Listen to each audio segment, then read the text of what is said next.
مشکات شریف کی حدیث شریف ہے، حضرت جابر رضی اللہ تعالی عنہ روایت کرتے ہیں کہ نبی کریم صلی اللہ علیہ وآلہ وسلم نے فرمایا کہ جس وقت مردہ قبر میں داخل کیا جاتا ہے اسے ایسے معلوم ہوتا ہے کہ سورج غروب ہونے کے نزدیک ہے۔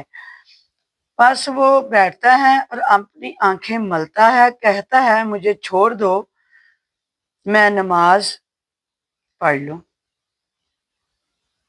تو یہاں میت یعنی مردہ سے مراد مومن ہے، یعنی اس حدیث میں ایک مومن کی قبر کے جو احوال ہیں وہ بیان کیے گئے ہیں کہ ایک مومن جب قبر میں دفن کیا جاتا ہے تو اسے معلوم ہوتا ہے جیسے سورج غروب ہونے کے قریب ہے اور عصر کی نماز کا وقت ہو رہا ہے، پھر وہ یعنی اس کو یہ ہوتا ہے کہ میری کہیں نماز قضا نہ ہو جائے، پھر وہ فرشتوں سے یہ کہتا ہے کہ تم میرے سے سوال و جواب بعد میں کرنا، پہلے مجھے میری نماز پڑھ لینے دو۔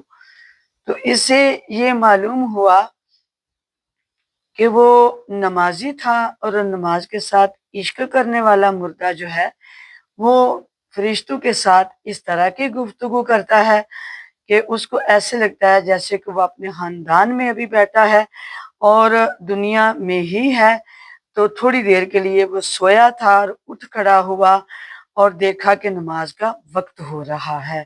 تو ایک مومن کا قبر میں فرشتوں سے یہ کہنا اس بات کی دلیل ہے کہ یہ بندہ نماز کے ساتھ عشق کرنے والا تھا، پیار کرنے والا تھا۔ اس حدیث سے ایک مومن کی شان نمایاں ہے کہ وہ زندہ ہے یا مردہ، اپنے رب کی یاد جو ہے وہ اسے بھولنے نہیں پائی۔ تو رسول کریم صلی اللہ علیہ وآلہ وسلم کا حکم جو ہے وہ دل و دماغ سے اوجھل نہیں ہوا، تو نماز کی محبت دل سے غائب نہیں ہوئی، بلکہ وہ جہاں بھی ہو، جس حالت میں بھی ہو، تو اس کا دھیان جو ہے وہ ایک اپنا فرض ادا کرنے کی طرف ہوتا ہے۔ تو دیکھنے والوں کو ثابت کر کے دکھاتا ہے کہ وہ اللہ کا سچا عابد ہے اور اسے کسی حالت میں بھی وہ بھولتا نہیں۔ تو آج ہمارے کئی بھائی جو ہیں وہ نماز پڑھتے ہوئے یہ پڑھنے کے لیے جب کہیں تو وہ کہتے ہیں کہ نماز میں کیا رکھا ہے، تو پھر وہ مطلب طرح طرح کے بہانے لگاتے ہیں۔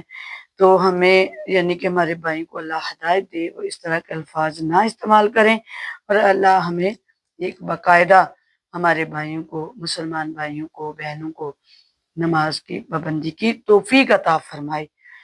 تو پڑھ نماز پنجگانہ، نہ کر کوئی بہانہ۔ پڑھ نماز پنجگانہ، نہ کر کوئی بہانہ، اس میں تیری جنت ورنہ دوزخ ہے تیرا ٹھکانہ۔ سجدے سے نہ اٹھے دل، ایسی کوئی نماز دے۔ سجدے سے نہ اٹھے دل، ایسی کوئی نماز دے۔ مجھے عشق دے اپنی ذات کا، اس کن سے مجھے نواز دے۔ نماز جو ہے وہ عشق بن جاتی ہے اگر اس نیت سے پڑھی جائے کہ اللہ تعالیٰ سے ملاقات کا وقت ہے۔ اللہ تعالیٰ آپ کو اور مجھے صحیح معنی میں خلوص نیت سے اس کی بارگاہ میں حاضری دینے کی توفیق عطا فرمائے۔